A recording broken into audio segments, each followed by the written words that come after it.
13 సంవత్సరాల వయసు గల వాళ్ళు చాలా మంది ఉన్నారు ఇక్కడ. 12, 13, 11, 10 సంవత్సరాల వయసు ఉన్న వాళ్ళు. వాళ్ళ యొక్క కోచ్, ఫుట్బాల్ కోచ్తో కలిసి వాళ్ళ ఫుట్బాల్ మ్యాచ్ అయిన తర్వాత వాళ్ళ ఒక గుహలోకి వెళ్ళారు. ఆయనకి 25 సంవత్సరాలు, మిగతా వాళ్ళందరికీ 13 కంటే తక్కువే. ఇది నిజంగా జరిగిన సంఘటన. ఆ గుహ యొక్క పొడవు ఎంత ఉంటుంది? భూమి లోపల సొరంగము అంటే దాదాపు 6 కిలోమీటర్లు ఉంటుంది. పేరెంట్స్కి చెప్పలా, స్కూల్లో చెప్పలా, ఎవరికి చెప్పలా, అలా వెళ్ళి చూసేద్దామని వెళ్ళారు.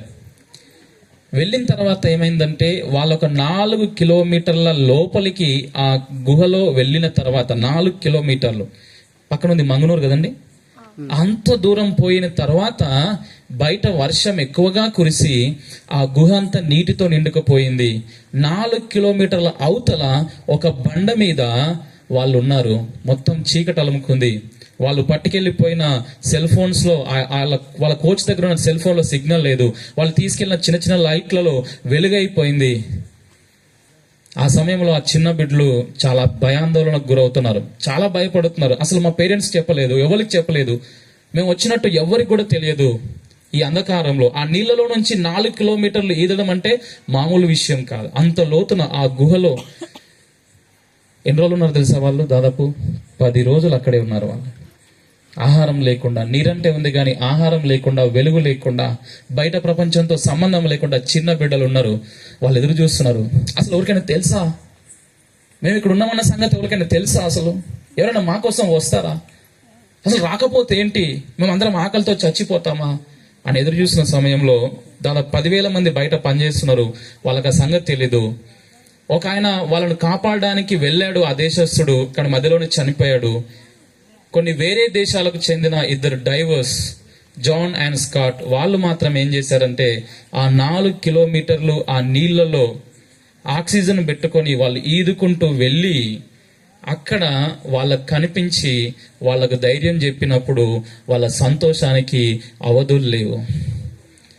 వారిద్దరు కూడా ఆ పిల్లలకు ధైర్యం చెప్పారు, అరే బాబు, మేము 4 కిలోమీటర్లు ఈదుకుంటూ వచ్చాం, ఇంకొక 4 రోజుల్లో, ఇంకొక వారం రోజుల్లో మీ అందరినీ ఒకరొకరిని బయటకు తీసుకెళ్తాం, భయపడకమని చెప్పినప్పుడు ఆ పిల్లలు వాళ్ళని నమ్మారు. ఎందుకంటే నీళ్లలో 4 కిలోమీటర్లు ఈదడం అంటే మామూలు విషయం కాదు. వాళ్ళని నమ్మి వాళ్ళతో పాటు ఆ ఆక్సిజన్ మాస్కులు, ఆ ట్యాంకులు వాళ్ళు పెట్టుకొని వాళ్ళు బయటకి వచ్చారు. 18 రోజుల తర్వాత వాళ్ళు బయటకి అడుగుపెట్టారు. మనం చదువుకున్న వచనంలో కూడా ఆ పిల్లలు ఆ కేవ్లో, ఆ గుహలో ఉన్నప్పుడు ఒక అద్భుతాన్ని ఎక్స్పెక్ట్ చేస్తున్నారు. ఎందుకంటే బయట ప్రపంచానికి తెలియదు వాళ్ళు ఇక్కడ ఉన్నట్టు. పైనుంచి బయట ప్రపంచంలో ఉన్న వాళ్ళు ఇక్కడికి దిగి వస్తే తప్ప మేము బ్రతకము, ఒక అద్భుతం జరగాలి, వాళ్ళు ఇక్కడికి దిగి రావాలంటే అని ఎదురు చూస్తున్నట్టుగానే ఇక్కడ కూడా ఈ పోర్షన్లో కూడా పైనుండి దిగే ఒక అద్భుతం గురించి యేసు ప్రభువు మాట్లాడుతున్నాడు. వాక్యం ఎప్పుడు చదివినా దాని సందర్భంలో మనం చదవాలి, అసందర్భంగా అక్కడ నుంచి మనం తీసుకోవద్దు. ఏంటి ఈ సందర్భం? ఇక్కడున్న సందర్భం ఏంటంటే నికోదేము యేసు ప్రభు దగ్గరికి రావడం మనందరికీ తెలుసు. 3వ అధ్యాయం 1వ వచనంలో ఆయన పరిసయ్యుడు, ఆయన ధర్మశాస్త్రంలో చాలా ప్రావీణ్యం గలవాడు. ఆయన యేసు ప్రభు దగ్గరికి రహస్యంగా వచ్చి ఆయనతో ఏమంటున్నాడు? 2వ వచనంలో ఏమంటున్నాడు? నువ్వు దేవుని దగ్గర నుంచి వచ్చావు, నీవు బోధకుడవు, నువ్వు దేవుని సహాయంతో అద్భుత కార్యాలు, సూచక క్రియలు చేస్తున్నావు అన్నాడు. వచ్చి యేసు ప్రభుని మెచ్చుకుంటున్నాడు. నువ్వు పైనుంచి వచ్చావు, అద్భుతాలు చేస్తున్నావు అని మెచ్చుకుంటున్నాడు. యేసు ప్రభు, అవునా, బాగా చేస్తున్నానా, చాలా మందికి చేశానా, ఇంకొంతమందిని పట్టుకొస్తావా, అదేం మాట్లాడట్లా. అసలు కనీసం ఆ టాపిక్ తీయకుండా 3వ వచనంలో ఏమంటున్నాడు చూడండి. అందుకు యేసు అతనితో, ఒకడు క్రొత్తగా, కింద ఫుట్ నోట్లు ఏముందండి, ఒకడు పైనుండి జన్మించితేనే కానీ అతడు దేవుని రాజ్యమును చూడలేడని నీతో నిశ్చయముగా చెప్పుచున్నాను. టాపిక్ చేంజ్ చేశాడు మొత్తానికి. సూచక్రియల గురించి, అద్భుతాల గురించి యేసుప్రభు అద్భుతాలు చేశారు, చాలా అద్భుతాలు చేశారు. మన జీవితాలు కూడా చాలా అద్భుతాలు జరిగాయి. నేను ఇంతకుముందు మధ్యాహ్నం వారికి వివరిస్తున్నాను. మా అమ్మమ్మ విషయంలో ఏమైంది, మా డాడీ విషయంలో ఏమైంది, నా విషయంలో ఏమైంది. యేసుప్రభు చేశారు, అపోస్తులు చేశారు. ఇప్పటికీ మన సంఘాల్లో మనం ప్రార్థించినప్పుడు దేవుడు చాలా కృప చూపుతున్నాడు. కానీ యేసు ప్రభు మాత్రం అక్కడ ఆయన వాటి గురించి మాట్లాడుతున్నప్పుడు టాపిక్ చేంజ్ చేసి దేని గురించి మాట్లాడుతున్నాడంటే పైనుండి క్రొత్తగా జన్మించడం గురించి మాట్లాడుతూ ఉన్నాడు. నికోదేముకు అర్థం కావడంలా, అరే ఎట్లా ఒక వ్యక్తి ముసలివాడు మళ్ళీ తల్లి కడుపులో పుడతాడు? అది ఎట్లా సాధ్యం అని చెప్పి ఆయన డౌట్ పడుతున్నప్పుడు యేసు ప్రభుల వారు చెప్తున్నారు, ఒకటి నీటి మూలంగాను ఆత్మ మూలంగాను జన్మించాలి, అప్పుడు దేవుని రాజ్యంలో ప్రవేశిస్తాడంటే. అయినా అతను డౌట్ పోవడం లేదు. ఆయన ఏమంటున్నాడు చూడండి 9వ వచనంలో, ఈ సంగతులు ఎలా సాధ్యం?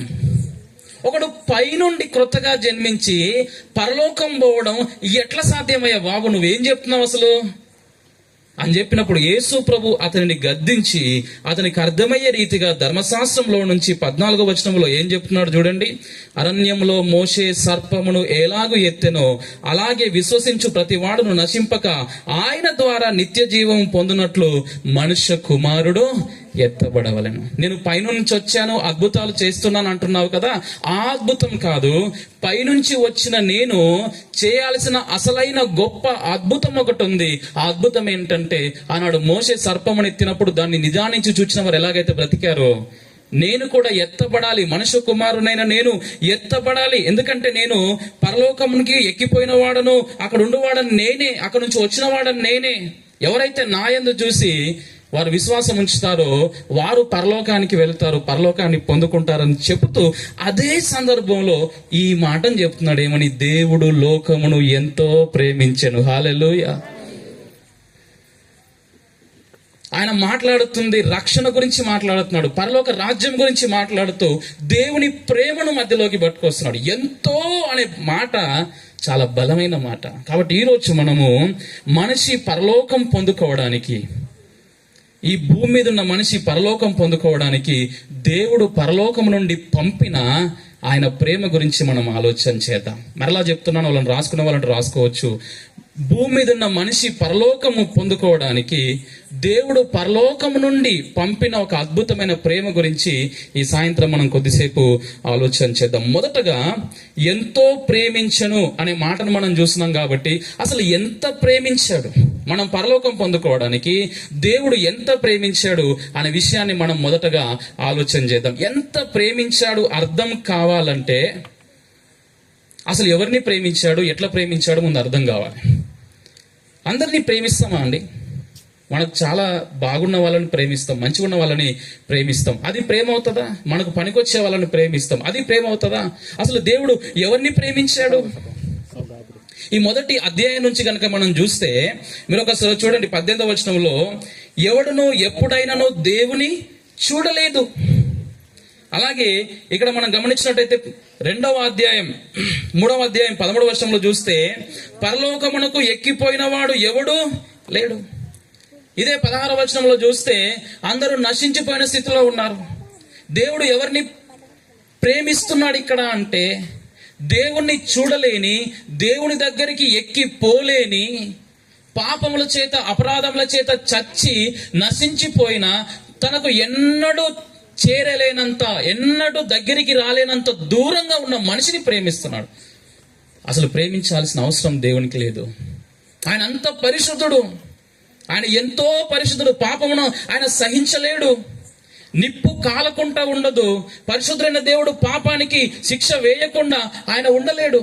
అంత పరిశుద్ధుడైన దేవుడు పాపము చేత దేవునికి దూరమై, నీతిమంతులు లేడు, ఒక్కడును లేడు, తర్వాత ఏ భేదం లేదు, అందరినూ పాపం చేసి దేవుడు అనుగ్రహించే మహిమను పొందలేకపోతున్నారు. దేవునికి చాలా దూరంగా మనం ఉన్నాం. ఎన్నడూ చేరుకోలేనంత దూరం పాపి తనంతట తాను ఎన్నడూ కూడా పరలోకానికి చేరుకోలేడు. మీరు పాత నిబంధన బాగా కనుక చదివితే మీరు కొంతమంది వ్యక్తులు మాట్లాడిన మాటలు మీకు గుర్తుకొస్తాయి. యోబు అంటాడు, అన్నిటికంటే ముందుగా రాయబడ్డ పుస్తకం బైబిల్లో యోబు గ్రంథం. యోబు అంటాడు, పాప సహితుల్లో నుంచి పాప రహితుడు పుట్టగలిగిన ఎంత మేలు, అలాగూ ఎవడును పుట్టనేరడు. దేవా, నా మీద ఇన్ని మోపుతున్నావే, నేను నా అపరాధములు ఇంత గొప్పవి, అయ్యయ్యో నాకు నీకు మధ్యవర్తిగా ఎవరైనా ఉంటే బాగుండు. కానీ ఎవరు మధ్యవర్తి ఉండగలుగుతారు?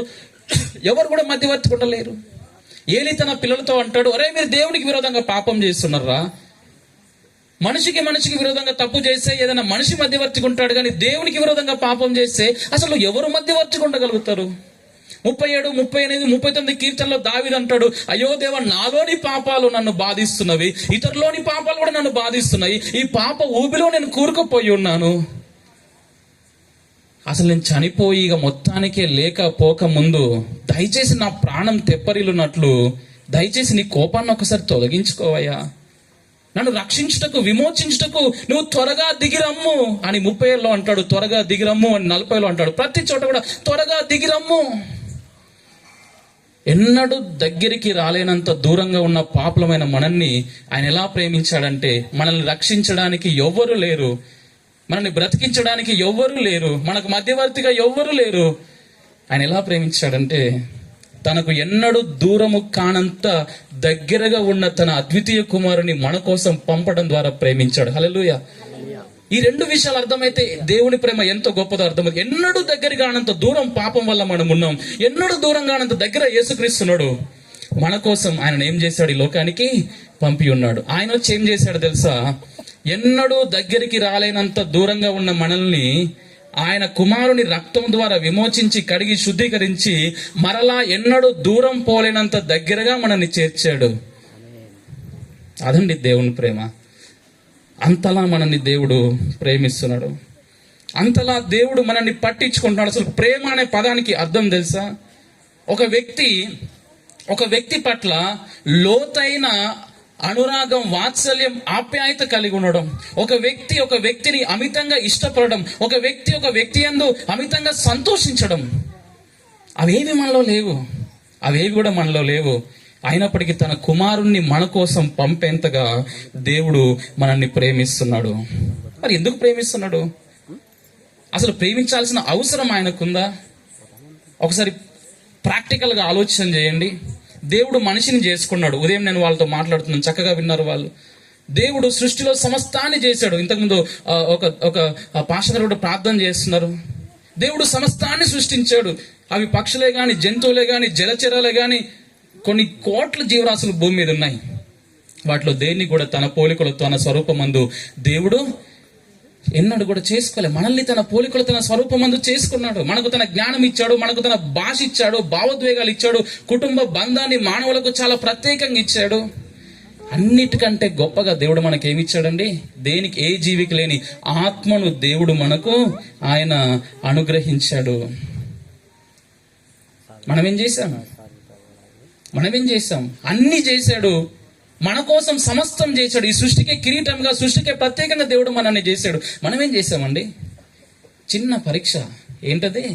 నువ్వు నిన్ను చేసి నీ ఉనికి కారణమైన నాతో ఉంటావా? నాకు లోబడి నాలో నీ సంతోషాన్ని పొందుకుంటావా? నీకు ఇచ్చిన జ్ఞానముతో, స్వతంత్రముతో నీ అంతట నువ్వు బ్రతుకుతావా అని పెట్టిన చిన్న పరీక్షలో ఏమైపోయాడండి మానవుడు? ఓడిపోయాడు. ఆజ్ఞను అతిక్రమించాడు, తినదాన్ని తిన్నాడు, పాపము చేశాడు, తాను శాపం తెచ్చుకున్నాడు, మానవ జాతి అంతటి మీదకి శాపం తెచ్చుకున్నాడు. అప్పుడు మనం లేము. ఒకవేళ దేవుడు ఆ ఆదామవ్వను కనుక నిర్మూలం చేసి మళ్ళా కలుగును కాకంటే మళ్ళొక సృష్టిని సృష్టించుకొని, మళ్ళా నీల మట్టి తీసి మళ్ళొక మానవుని సృష్టించుకుంటే దేవుణ్ణి అడిగేవారు ఎవరైనా ఉన్నారండి? నువ్వు పోయి అడుగుతావా? అసలు ఉనికిలో లేని నువ్వు ఎట్లా పోయి అడుగుతావు? ఉనికిలో లేనునే ఎట్లా పోయి అడుగుతా? దేవా, నువ్వు ఎందుకు నిర్మూలం చేసావు? ఆదామును నిర్మూలం చేస్తే మనం అందరం ఉండేవాళ్ళం కాదు కదా. మనం పోయి ఎట్లా అడుగుతాం? అక్కడ లేని మనం పోయి ఎట్లా అడుగుతాం? దేవుణ్ణి అడిగేవాళ్ళు లేరు. కానీ ఎంత ప్రేమ! అలా చేయకుండా ఆయన ఏం చేశాడు తెలుసా? తన కుమారుణ్ణి మన కోసం పంపించాడు. ఎందుకు తెలుసా? ఇక్కడ 2 మాటలు మనం చూస్తున్నాం. నశింపక నిత్య జీవము పొందునట్లు. ఏంటండి? నశింపక నిత్య జీవము. ఈ 2 విషయాలు ఆలోచించి, నశింపకుండా అనే మాటలో మనం అర్థం చేసుకోవచ్చు, ఆల్రెడీ మనము మన పాపముతోటి నశించిన స్థితిలో ఉన్నాం. పాపము మానవునికి కలిగించిన నష్టము అది నిత్యమైనది. మరియు మానవుడు తనంతట తాను తప్పించుకోలేనిది, తనంతట తాను భరించలేనంత శిక్షను తెచ్చిపెట్టింది పాపం. చాలా ఘోరమైన పాపం, ఘోరంగా నష్టం కలిగించిన పాపం. ఆ పాపం యొక్క ఫలితము మరణము. ఆ మరణము దేనికి రుజువుగా, దేనికి సూచనగా ఉందంటే నరకానికి సూచన. చాలా మంది అంటారు, నరకం ఉందంటారా? చనిపోయిన తర్వాత అసలు ఉంటుందంటే ఏమన్నా ఉంటుందంటారా?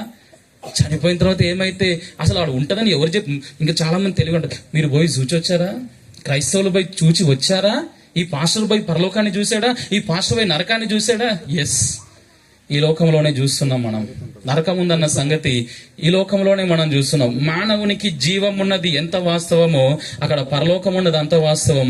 ప్రతి మనిషి, ఇప్పుడు 800 కోట్ల మంది ఉన్నారు, అంతకుముందు కొన్ని వేల కోట్ల మంది ఉన్నారు. ప్రతి మనిషికి మరణం ఉన్నది ఎంత వాస్తవమో అక్కడ నరకం ఉన్నది కూడా అంతే వాస్తవం. ఆ మరణము, నరకము దేని వల్ల వచ్చినాయంటే పాపం వల్ల మనకు వచ్చింది. ఆ పాపము దేవుని ఉగ్రతను మన మీద తీసుకొచ్చింది. ఆ పాపము దేవుని శిక్షను మన మీద తీసుకొచ్చింది. అంత మాత్రమే కాదు, ఆ పాపము మనకి ఏం చేయబోతుందంటే, ఈ లోకాన్ని విడిచిన తర్వాత, ఈ దేహాన్ని విడిచిన తర్వాత మన ఆత్మ యుగ యుగాలు దేవునికి దూరంగా ఉండేలా చేయబోతుంది. వీటన్నిటిలో గొప్ప ఘోరమైన కఠిన శిక్ష ఏదైనా ఉందంటే, నీ ఉనికికి, నీ జీవితానికి, నీ పుట్టుకకు కారణమైన దేవాతి దేవునికి దూరంగా నీవు యుగ యుగాలు ఎక్కడ ఉండబోతున్నావు? నీవు నరకములో ఉండబోతున్నావు. అంతగా నశించిపోయామండి పాపం వల్ల. అలా నశించిపోయిన మనము నశించిపోకూడదు. ఏం పొందుకోవాలనుకుంటున్నాడు? నిత్య జీవము. నిత్య జీవం అంటే ఏంటండి?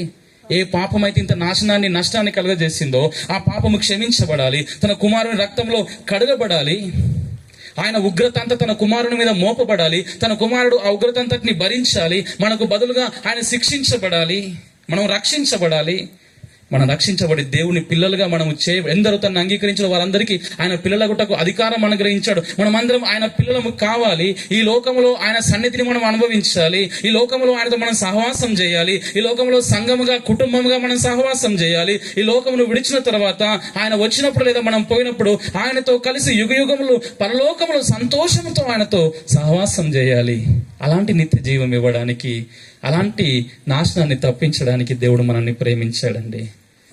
చిన్న చిన్న వాటి కోసం కాదు. 1 కొరింథీ 15వ అధ్యాయంలో మనం చూస్తాం, ఈ లోకం మట్టుకే మనం నిరీక్షించిన ఎడల మనుషులందరికంటే మనం ఎవరమంట?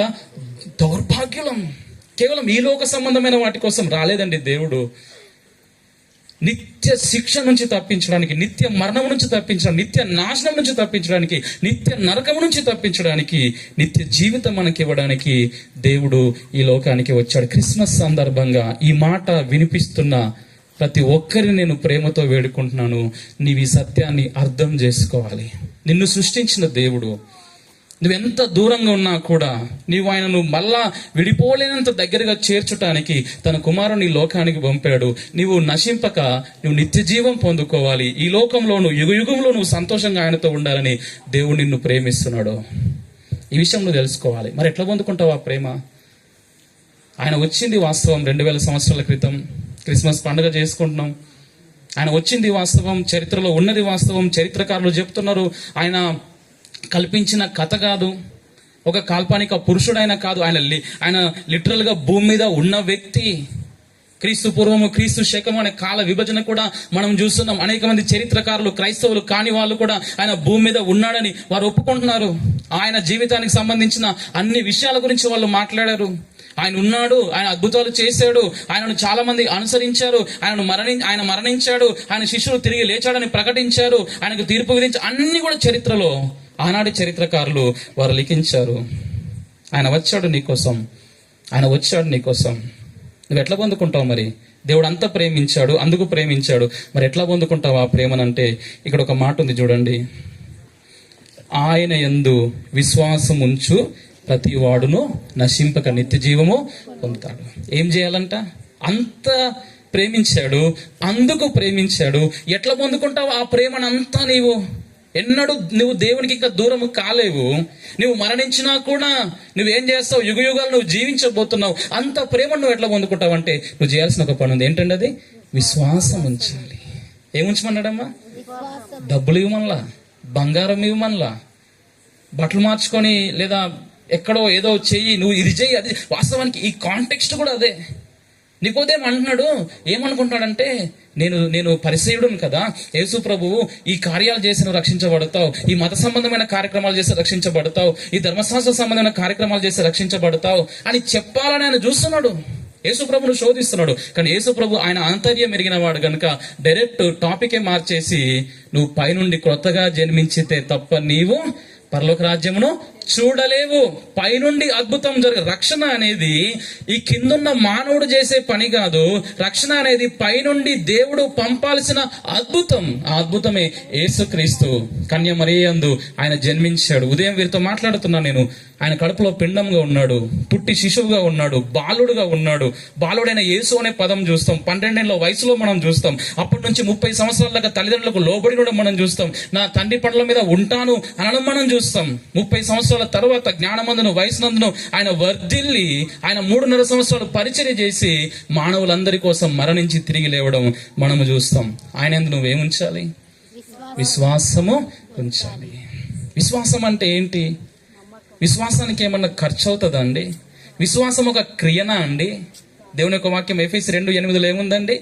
మీరు విశ్వాసము ద్వారా కృపచేతనే రక్షింపబడి ఉన్నారు, ఇది మీ క్రియల వల్ల కలిగినది కాదు, ఇది దేవుని యొక్క వరమే. ఆయన కృపలో ఎఫెసీ 2:2 మనం చూస్తాం, తన మహాప్రేమను బట్టి, తన కనికర సంపన్నతను బట్టి, తన కృప మహదైశ్వర్యను బట్టి తన కుమారుణ్ణి పంపాడు. నువ్వు చేయవలసింది, నేను చేయవలసింది కేవలం ఆయన ఏముంచాలి? మనము విశ్వాసము ఉంచాలి. ఏమని విశ్వాసం ఉంచాలి? ఆయన దేవుడు.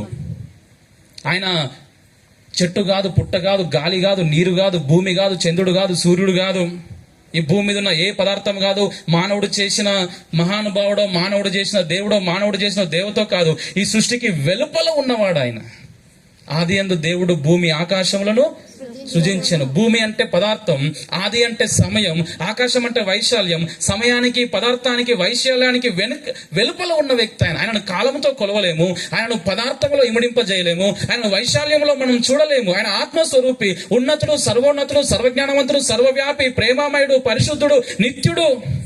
ఇంకా చెప్పుకుంటూ పోతే చాలా ఉన్నాయి. ఆ దేవుణ్ణి నువ్వు నమ్మాలి, ఆ దేవుణ్ణి నువ్వు నమ్మాలి. నిన్ను చేసిన దేవుడిగా ఆయనకు మాత్రమే లక్షణాలు ఉన్నాయి. ఆ సృష్టికర్త అయిన, ఆ సర్వభౌమాధికారి అయిన, సర్వోన్నతులైన దేవుని యందు నువ్వు విశ్వాసం ఉంచాలి. ఆయనే నిన్ను చేశాడు, ఆయన పోలికలో, ఆయన స్వరూపమందు నిన్ను చేశాడు అని నువ్వు విశ్వాసం ఉంచాలి. అయినా నువ్వు పాపం చేసి నీ మీదకి శాపాన్ని, మరణాన్ని, నరకము తెచ్చుకున్నావు అని నువ్వు విశ్వాసం ఉంచాలి. అది కూడా నువ్వు విశ్వాసం ఉంచాలి. చాలా మంది పాప పశ్చాత్తాపడే విషయంలో చాలా సంకోచిస్తూ ఉంటారు. ఆఫ్ కోర్స్ నేను కొంచెం చిన్నప్పటి నుంచి సంఘంలో పెరిగిన, మస్తు మంచిగా ఉన్నా, అందరికంటే బెటర్గా ఉన్నా. నో, నీ పాపము నీ మీదకి మరణాన్ని తీసుకొచ్చింది, నరకాన్ని తీసుకొచ్చింది. దాన్ని కూడా నువ్వు నమ్మాలి. ఆయన నిన్ను నశింపక నిత్య జీవం పొందినట్లు ఆయన తన కుమారుణ్ణి, తండ్రి, కుమార, పరిశుద్ధాత్మ త్రియేక దేవునిలో తన కుమారుణ్ణి లోకానికి పంపాడని నువ్వు నమ్మాలి.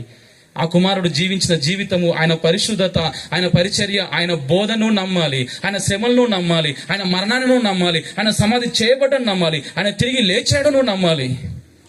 ఆయన ఎందుకు తిరిగి లేచాడు తెలుసా? ఆయన పరిశుద్ధంగా బ్రతికాడు కాబట్టి తండ్రి అతన్ని తిరిగి లేపాడు. ఒకవేళ యేసుక్రీస్తు పాపం చేయలేడు, కానీ మనకు అర్థమయ్యే విషయంలో అంటున్నా, ఆయన ఒకవేళ చేస్తే కనుక తండ్రి లేపేవాడు కాదు. ఆయన లేచాడు, మృత్యుంజయుడై తిరిగి లేచాడు, పాపమును జయించి తిరిగి లేచాడు, మరణం యొక్క బలము గలవాడైన సాతానును జయించి తిరిగి లేచాడు. ఆయన యందు విశ్వాసం ఉంచాలి. ఆయన యందు విశ్వాసం ఉంచితే ఆయన ఎలాగైతే మరణించి తిరిగి లేచాడో, పాపముల విషయమై మరణించిన నన్ను తిరిగి నిత్య జీవానికి లేపుతాడని నువ్వు విశ్వాసం ఉంచాలి. అలా విశ్వాసం ఉంచినప్పుడు నువ్వేమవుతావు? దేవుని కృప చేత నీవు రక్షించబడతావు. కానీ ఇక్కడ ఒక కిటుకు ఉంది. కాంటెక్స్ట్ లో, సందర్భంలో కనుక మనం చూస్తే ఆ విశ్వాసం గురించి మాట్లాడుతూ ఏమంటున్నాడు చూడండి ఒకసారి. 17వ వచనం, లోకము తన కుమారుని ద్వారా రక్షణ పొందుటకే గాని లోకమునకు తీర్పు తీర్చకు దేవుడు ఆయనను లోకంలోనికి పంపలేదు. ఆయన యందు విశ్వాసం ఉంచువానికి తీర్పు తీర్చబడదు. విశ్వసింపని వాడు దేవుని అద్వితీయ కుమారుని నామమందు విశ్వాసం ఉంచలేదు గనుక వానికి ఇంతకు మునిపే తీర్పు తీర్చబడెను. ఆ తీర్పు ఇదే, వెలుగు లోకంలోనికి వచ్చెను గాని తమ క్రియలు చెడ్డమైనందున మనుషులు వెలుగుని ప్రేమింపక చీకటినే ప్రేమించిరి. దుష్కార్యము చేయు ప్రతివాడు వెలుగును ద్వేషించును, తన క్రియలు దుష్క్రియలుగా కనబడకుండానట్లు వెలుగునొద్దకు రాడు. సత్యవర్తనుడైతే తన క్రియలు దేవుని మూలముగా చేయబడి ఉన్నవని ప్రత్యక్షపరచబడినట్లు వెలుగునొద్దకు. అక్కడికే చదువుతారు చాలా మంది, 16వ వచనం వరకే చదువుతారు, ఇక్కడి వరకు చదవరు. ఆ విశ్వాసానికి కృపచేత రక్షించబడతా, నాకు విశ్వాసము ద్వారా రక్షణ ఉంది అని నమ్మే విశ్వాసములో ఏముంటదంటే చీకటిని ద్వేషించడం, వెలుగును ప్రేమించడం అనే ఒక లక్షణం ఉంటుంది. చాలా మంది ఎఫెసీయులకు రాసిన పత్రిక 2వ అధ్యాయం 8వ వచనం వరకు మాత్రమే చదువుతారు, 9వ వచనం మాత్రమే చదువుతారు, 10వ వచనం చదవరు. ముందుగా ఏర్పరిచిన సత్క్రియలను చేయడానికి రక్షించాడు. సో విశ్వాసం అంటే, ఎస్ నువ్వు నమ్ముతున్నావు, ఇవన్నీ నమ్ముతున్నావు, దేవుడిని నమ్ముతున్నావు, నేను దేవుడు చేసిన నమ్ముతున్నావు, నువ్వు పాపం చేసావని నమ్ముతున్నావు, ఆయన నీకు రక్షకుడు నమ్ముతున్నావు. కానీ నిజమైన విశ్వాసం అంటే ఏంటంటే, ఆదిమ అపోస్తలులు మొదట సువార్త చేసినప్పుడు ఆ పెంతెకోస్తు దినమున ఏమన్నారండి? అక్కడున్న ఆడియన్స్ తో ఏమన్నారండి? మూర్ఖ తరము వారికి వేరై రక్షణ పొందండి. నిజమైన విశ్వాసంలో ఏముంటదంటే పశ్చాత్తాపం ఉంటుంది. నేను పాపిని, నా పాపమే అంతటిని నా మీద తీసుకొచ్చిందన్న పశ్చాత్తాపం ఉంటుంది. నిజమైన పశ్చాత్తాపానికి రుజువు ఏంటంటే మారు మనస్సు ఉంటుంది. అంటే వెలుగును, చీకటిని ప్రేమిస్తున్న నీవు సడన్ గా టర్న్ తీసుకుంటావు. దేన్ని ప్రేమిస్తావు? వెలుగును ప్రేమిస్తావు, సత్క్రియలను ప్రేమిస్తావు. వెలుగు యొక్క ఫలం గురించి ఎఫెసీ పత్రికలో మనం చూస్తాం, చాలా పత్రికల్లో మనం చూస్తాం. వెలుగు ఫలాలు ఏంటి, చీకటి ఫలం ఏంటి మనం చాలా స్పష్టంగా చూస్తాం. ఏ పాపము చేతనైతే నువ్వు పట్టబడి మరణానికి, నరకానికి పాత్రుడమైనవో, నువ్వు రక్షించబడుతున్నప్పుడు నీవు ఆ పాపాన్ని ద్వేషించకపోతే, ఆ పాపం వైపు నుంచి తిరగకపోతే, నీ నిజమైన విశ్వాసం అని నువ్వు నమ్మగలుగుతావు? How can you affirm that your faith is genuine faith? నీ విశ్వాసం నిజమైన విశ్వాసం అని నువ్వే ఎట్లా అనుకోగలుగుతావు? చాలా మంది మోసపోతున్నారండి, చాలా మంది మోసపోతున్నారు. సంఘాల్లో ఒక్కొక్కరిని కూర్చుండబెట్టి, అన్న మేము ఒక పుస్తకాన్ని ధ్యానం చేస్తున్నాం కొన్ని నెలల నుంచి. రిచర్డ్ బ్యాక్స్టర్ గారు రాసిన ఒక పుస్తకం, ఆ వాక్యానుసారమైన కాపాడిన పుస్తకం రాస్తున్నప్పుడు ఆయన చక్కగా చెప్తున్నాడు అందులో వ్యక్తిగత పరిచర్య గురించి. ఒక్కొక్కరిని కూర్చుండబెట్టి, సంఘంలో 40 మంది ఉన్నారు, 40 మందికి ఒక అర్ధగంట కేటాయించి కూర్చుండబెట్టి, అమ్మ నువ్వు ఎట్లా రక్షించబడ్డావు అని మాట్లాడినప్పుడు అందరూ రక్షించబడ్డామంటున్నారు. కానీ నువ్వు విశ్వాసం ఉంచినవా? ఓకే. దానికి రుజువు పశ్చాత్తాపడ్డావా? ఓకే. దానికి రుజువు మారు మనసు పొందినవా? ఓకే. మారు మనసు ఏ విషయంలో పొందినావు? ఏ విషయంలో పొందలేదండి. కొంతమంది అప్పుడు కొన్ని మానేస్తారు, తాగుడో లేకుంటే ఇంకోటో మానేస్తారు. సరే, అప్పుడు అది మానేసినావు కదా, మరి ఇప్పుడు నిజంగా రోజు మారుతూ ఉన్నావా? ఒక ఆయన అన్నాడు, 30 సంవత్సరాల విశ్వాస జీవితం, ఒక రకంగా నాకు సువార్త చెప్పిన వ్యక్తి, నాకు వాక్యం చదవడం నేర్పిన వ్యక్తి ఏమన్నాడంటే, అప్పుడు మారినా కానీ ఇప్పుడు ఏం మారడం లేదు అన్నాడు. అది నిజమైన మారు మనసు కాదండి. నిజమైన మారు మనసు ప్రతిరోజు నిన్ను మార్చుతుంది. నా సంఘంలో ఉన్న వారిని అందరినీ, నాకు వెనకాల తమ్ముళ్ళు 3 ఉన్నారు, వాళ్ళకు కూడా కౌన్సిలింగ్ తీసుకున్నప్పుడు నేను అడిగాను, ఎస్ నువ్వు విశ్వాసం ఉంచావా? ఉంచానన్నా. పశ్చాత్తాపడ్డావా? పడ్డానన్నా. మారు మనసు పొందావా? పొందానన్నా. రుజువులు చెప్పు నాకు. నువ్వు మారినప్పుడు రాడికల్ గా నువ్వు ఏ విషయంలో మారినావు నువ్వు నాకు చెప్పు. ఓకే, అది మారినావు. ఇప్పుడు ఏం మారుతున్నావు? ఇప్పుడు నీలో ఉన్న బలహీనతలు ఏంటి? వాటి విషయంలో నువ్వు ఎట్లా ఫైట్ చేస్తున్నావు? ఎట్లా పోరాటం చేస్తున్నావు? నిజమైన విశ్వాసం యొక్క లక్షణం ఏంటంటే చీకటిని ద్వేషించాలి, వెలుగును ప్రేమించాలి. ఈ క్రిస్మస్ సందర్భంగా ప్రతి ఒక్కరము ఈ విషయంలో మనము ఆలోచన చేయాలి. దేవుడు నిన్ను ఎంతో ప్రేమిస్తుండు, నువ్వు నశింపక నిత్య జీవం పొందినట్లు నిన్ను ప్రేమిస్తుండు. ఆ దేవుని యందు నువ్వు విశ్వాసం ఉంచుట ద్వారా నువ్వు ఆ ప్రేమను పొందుకుంటావు, నిత్య జీవితాన్ని, రక్షణను నీవు పొందుకుంటావు, నువ్వు తిరిగి జన్మిస్తావు, నువ్వు పరలోక రాజ్యంలో ప్రవేశిస్తావు, నువ్వు నిత్యము దేవునితో ఉండబోతావు. కాబట్టి నేను సూటిగా అడుగుతున్నా, ఈ విషయాలు అర్థమైన, సువార్త అర్థమైన ఎవరైనా దేవుని యందు విశ్వాసం ఉంచి పశ్చాత్తాపపడి మారు మనసు పొంది తిరిగి జన్మించి రక్షించబడ్డారా? లేదా నికోదేము లాగానే ఆయన దేవుడు పైనుంచి వచ్చిండు, అద్భుతాలు సూచక్రియలు చేసిండు, అక్కడి మందమే మీ విశ్వాసం ఉందా? కింద అనుభవం మీకుందా? అసలు ఎంత మోసం జరుగుతుంది తెలుసా? మత్తయి సువార్త 7వ అధ్యాయం మనందరికీ తెలుసు, 20వ వచనం. టైం లేక నేను రెఫరెన్స్ చదివించట్లేదు, దయచేసి మిమ్మల్ని ఇబ్బంది పెట్టిన వాడిని అవుతానని చెప్పి. కానీ మనందరికీ తెలుసు, ప్రభువా ప్రభువా అని పిలుచు ప్రతివాడు. దానికి పైన ఏమన్నాడండి? వాళ్ళ అనేకులు నన్ను చూచి, ప్రభువా మీ నామంలో దయ్యాలు వెళ్ళగొట్టలేదా, మీ నామంలో అద్భుతాలు చేయలేదా, మీ నామంలో స్వస్థతలు చేయలేదంటే అక్కడ దేవుడు వాళ్ళని డినై చేసిండా అండి? చేయలేదన్నాడా? దాన్ని డినై చేయాల. చేశారు కావచ్చు, లేదా పొందుకున్నారు కావచ్చు, లేదా వాళ్ళే స్వయంగా వేరే వాళ్ళకి చేశారు కావచ్చు, కానీ వాళ్ళలో ఏం లేదండి, ఇది లేదు. ఈయన మాటలు విని వాటి చొప్పున చేయటం లేదు. విశ్వాసము, చీకటిని ద్వేషించి వెలుగును ప్రేమించే ఆ నిజమైన విశ్వాసము, జెన్యున్ ఫెయిత్ వాళ్ళలో లేదు. అంత అద్భుతాలు చేసిన వాళ్ళే, దయ్యాలు వెళ్ళగొట్టిన వాళ్ళే, అన్ని ప్రవచనాలు చెప్పిన వాళ్ళే పరలోకం గేట దగ్గరికి పోయి, ఒరే నువ్వు ఓడువో నాకు తెలియదురా అంటే వెనుకకు మరి వస్తే వాళ్ళ వెనకాల ఫాలో అయిపోయి నిజమైన మారు మనసు లేక, నిజమైన రక్షణ లేక ఉన్న వాళ్ళ సంగతి ఏంటండి? ఇప్పుడు నేనే అబద్ధ ప్రవక్తను అనుకుందాను, నా ఎంబటకు 500 మందిని పట్టుకొని పోతున్నా, వాళ్ళకు మొత్తం అద్భుతాలు చేసిన నేను ఎన్నడూ కూడా నిజమైన మారు మనసు గురించి నేను ప్రకటించలేదు. ప్రతిసారి అద్భుతం అద్భుతం, రా పొందుకో అని చెప్తున్నా. నేను పోయినాక పరలోకం గేట దగ్గర నాకే ప్రవేశం లేదు. వాళ్ళని ఏం చేస్తా నేను? 500 మందిని ఏం చేస్తా? 5,000 మందిని ఏం చేస్తా? 50,000 మందిని ఏం చేస్తా? 1,00,000 మందిని ఏం చేస్తా? కొంతమంది గొప్పగా చెప్పుకుంటారు 2 లక్షల మంది. కాపరి అంటే తన విశ్వాసితో వ్యక్తిగత సంబంధం కలిగి ఉండాలి. ఆ వ్యక్తి నిజంగా మారు మనసు పొంది ఉండాలి. అసలు సువార్తలో ఎక్కడున్నాడు? అసలు పశ్చాత్తాపం ఉందా? మారు మనసు ఉందా? మారు మనసు అయిన రుజువులు ఆయనలో ఉన్నాయా? ఎఫెసీ రాసిన పత్రిక 4:16 ప్రకారం క్రీస్తు శరీరం సంఘం అయితే, ఆయన శిరస్సు అయితే, ప్రతి సభ్యుడు ఆ శరీరంలో ఒక అవయవం అయితే, ఆ అవయవముగా తన పరిమాణం చొప్పున ఆ విశ్వాసి పని చేస్తున్నాడు. సేవకుడు ఒక్కడే పని చేయాలని వాక్యంలో ఎక్కడ లేదండి. అసలు ఏ సేవకునికి ఒక్క పత్రిక కూడా రాయబడలేదండి. సంఘాలకే పత్రికలు రాయబడ్డాయి. సేవ చేయాల్సింది, పరిచర్య చేయాల్సింది, తన విశ్వాస పరిమాణం చొప్పున పని చేయాల్సింది. విశ్వాసులు ఆ పరిచర్యను నడిపించాల్సిన నాయకులు, పెద్దలు, అధ్యక్షులు, కాపర్లు, సేవకులు. అలా ఉన్నాయండి మన సంఘాలు. అలా ఉన్నాయండి మన సంఘాలు. నిజమైన సువార్తకు అనుకూలంగా మన సంఘాలు ఉన్నాయా? యేసు ప్రభు బోధన ఒకసారి చూద్దాం, సువార్తలు చదువుదాం. ఆయన మాట్లాడిన ప్రతిసారి చాలా క్లారిటీగా మాట్లాడుతున్నాడు. మనమే సగం అర్థం చేసుకుంటున్నాం. వాక్యానికి అవకాశం ఇద్దాం, దేవుని మాటలకు అవకాశం ఇద్దాం, నిజమైన ఆత్మ కార్యానికి అవకాశం ఇద్దాం, నిజమైన పరిశుద్ధాత్మ కార్యానికి మనం అవకాశం ఇద్దాం. చాలా మంది అంటారు ఇట్లా మాట్లాడినప్పుడు, పరిశుద్ధాత్మ నమ్మడి. నన్ను నీకంటే ఎక్కువ నమ్ముతా. నేను నమ్ముతున్న నిజమైన పరిశుద్ధాత్ముడు ఒక వ్యక్తిలో విశ్వాసం కలగజేస్తాడు, పశ్చాత్తాపం కలగజేస్తాడు, మారు మనసు కలగజేస్తాడు, తిరిగి జన్మింపజేస్తాడు, సంఘంలో ఒక అవయవముగా చేరుస్తాడు, ఆ సంఘానికి పనికొచ్చేటట్టుగా చేస్తాడు. అనేక మందిని దేవుని వైపు తిప్పే ఒక నక్షత్రం లాగా పరిశుద్ధాత్ముడు ఆ వ్యక్తిని చేస్తాడు. ఏదో ఒక అద్భుతం చేసి ఇష్టానుసారంగా బ్రతుకుతూ దేవుని నామాన్ని అవమానపరిచేలా పరిశుద్ధాత్ముడు చేయడు. నేను పాలెంలో ఒక మాట అన్నాను, నాకు ఇంకా గుర్తుంది. ఈనాడు అనేక మంది క్రైస్తవులు గుడులు కట్టుకొని దేవుని పేరట విగ్రహారాధన చేస్తున్నారు. ఎంత దౌర్భాగ్యం అండి. అందుకే మేము దీన్ని కనీసం చర్చ్ అని కూడా పిలువం, దీన్ని చర్చ్ హాల్ అంటాం. గుడి అనం అసలుకే, అది చర్చ్ బిల్డింగ్, అదొక బిల్డింగ్. హాల్ అదొకటి. సంఘం అంటే మనం మనుషులం, రక్షించబడ్డ వాళ్ళం. నిజంగా రక్షించబడ్డావా? నిజమైన సువార్తను తెలుసుకున్నావా? నిజమైన సువార్తను తెలుసుకున్న వాళ్ళం 1 యోహాను పత్రిక 1:5-6 మేము ఆయన వలన విని మీకు ప్రకటించు వర్తమానం ఏమనగా దేవుడు వెలుగై ఉన్నాడు, ఆయనది చీకటి ఎంత మాత్రమునో.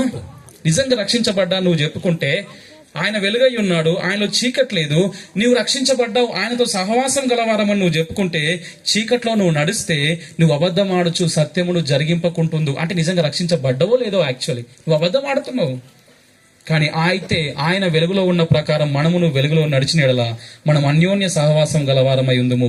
అప్పుడు ఆయన కుమారుడైన యేసు రక్తము ప్రతి పాపం నుండి మనను పవిత్రులుగా చేయండి. ఇంకొక వచనం చదివి నేను మీకు ఎక్స్ప్లెయిన్ చేసి ముగిస్తాను. 1 యోహాను 2:9-11 వెలుగులో ఉన్నానని చెప్పుకొనొచ్చు తన సహోదరుని ద్వేషించువాడు ఇప్పటి వరకును చీకట్లోనే ఉన్నాడు, తన సహోదరుని ప్రేమించువాడు వెలుగులో ఉన్నాడు, అతని యందు అభ్యంతర కారణం ఏదీ లేదు. తన సహోదరుని ద్వేషించువాడు చీకటిలో ఉండి చీకట్లో నడుచున్నాడు, చీకటి అతని కన్నులకు గ్రుడ్డితనం చేసిన కనుక తను ఎక్కడికి పోవచ్చున్నాడో అతనికి తెలియదు. నేను రక్షించబడ్డా అన్నా, ఎస్, నేను నిజమైన సువార్త, నిజమైన విశ్వాసం, అసలు ఎంత దయనీయమైన పరిస్థితి క్రైస్తవులు. కొంచెం పక్కకు పోయి మాట్లాడుతున్నా టాపిక్ నుంచి. ఎంత దయనీయమైన పరిస్థితి అంటే, యేసు ప్రభువే ప్రతిసారి నిజమైన శిష్యుడు, నిజమైన మారు మనసు అని మాట్లాడాల్సి వచ్చింది. అందుకే నిజమైన మారు మనసు రక్షణ ఉంది అంటే ఇక్కడ 2 పనులు నువ్వు చేస్తున్నావా? నువ్వు పరిశుద్ధంగా జీవిస్తూ దేవునితో సహవాసం చేస్తున్నావా? నీ పొరుగువారిని ప్రేమిస్తూ నీ పొరుగువారితో సహవాసం చేస్తున్నావా? ఈ 2 ప్రశ్నలు నేను అడుగుతున్నా. నిజంగా రక్షించబడ్డ వాళ్ళలో, నిజంగా వెలుగు సంబంధులలో దేవుడు వెలుగై ఉన్నాడు కాబట్టి పరిశుద్ధంగా ఉండి దేవునితో సహవాసం చేయడం ఉంటది. పరిశుద్ధంగా ఏ విషయాల్లో? వ్యక్తిగతంగా పరిశుద్ధంగా ఉండాలి, కుటుంబంలో పరిశుద్ధంగా ఉండాలి, సంఘంలో పరిశుద్ధంగా ఉండాలి, సమాజంలో పరిశుద్ధంగా ఉండాలి, హృదయంలో పరిశుద్ధంగా ఉండాలి, ఉద్దేశాల్లో పరిశుద్ధంగా ఉండాలి, ఆలోచనలో పరిశుద్ధంగా ఉండాలి, చూపులో పరిశుద్ధంగా ఉండాలి, మాటల్లో పరిశుద్ధంగా ఉండాలి, చేతుల్లో పరిశుద్ధంగా ఉండాలి, నడకల్లో పరిశుద్ధంగా ఉండాలి, పడకల్లో పరిశుద్ధంగా ఉండాలి, ప్రతి చోట పరిశుద్ధంగా ఉండాలి. పరిశుద్ధంగా ఉంటూ దేవునితో సహవాసం చేయాలి. వాళ్ళు నిన్ను ప్రేమించినా ప్రేమించకపోయినా, అర్థం చేసుకున్నా అర్థం చేసుకోకపోయినా, నాకు దేవుని ప్రేమను నేను పొందుకున్నాను, ఎంతో ప్రేమించాను నన్ను, ఎంత ప్రేమించాను నన్ను, నా దగ్గర చాలా ప్రేమ ఉంది, ఆ ప్రేమను నేను పంచుతా అని చెప్పి నువ్వు ఇతరులను కూడా ప్రేమించాలి. చాలామంది అంటారు, నన్ను ప్రేమించరా, నేను ప్రేమించడానికి నాకు అక్కడికి వచ్చిరా వాళ్ళు, అసలు వాళ్ళకు ప్రేమించు రానే రాదు అంటారు. ఎస్, వాళ్ళకు ప్రేమించు రాదు అంటే నువ్వు వాళ్ళకు ప్రేమించడం రాదు అన్నప్పుడు నువ్వేమంటున్నావు? నాకు వచ్చి అంటున్నావు కదా, వచ్చినోడు చూపించద్దా? మరి రానోడు ఎట్లాగో చూపించడు, నీకు వచ్చి అంటున్నావు, నీకు ప్రేమ ఉందంట, మరి నువ్వు చూపించు. నీ గురించి ఆయన అట్లా అంటాడు, ఆయన గురించి నువ్వు అట్లా అంటావు. అసలు క్రైస్తవులో ప్రేమ ఏదండి? క్రైస్తవ కుటుంబాల్లో ప్రేమ ఉందా? క్రైస్తవ సంఘాల్లో ప్రేమ ఉందా? నిజమైన క్రిస్మస్ గురించి ఒక పాస్టర్ గారు ప్రార్థన చేస్తున్నారు, చాలా సంతోషించాను నేను. నిజమైన క్రిస్మస్ అంటే రక్షించబడి పరిశుద్ధంగా ఉంటూ దేవునితో సహవాసం చేస్తూ ప్రేమగా ఉంటూ సంఘముతో తోటి వారితో పొరుగు వారితో సహవాసం చేస్తూ దేవుని నామానికి మహిమకరంగా జీవించడమే అటు నిజమైన క్రిస్మస్. రక్షించబడిన వారి జీవితంలో నిజమైన విశ్వాసం, పశ్చాత్తాపం, మారుమనసు ఇచ్చి రక్షించబడ్డ వారి జీవితంలో పరిశుద్ధంగా ఉంటూ దేవునితో సహవాసం చేస్తూ ప్రేమగా ఉంటూ పొరుగువానితో సహవాసం చేస్తూ ఉండలాగున కుడి వచ్చిన మనందరికీ దేవుడు అనుగ్రహించి ఆశీర్వదించును గాక. ప్రార్థన చేసుకుందాం.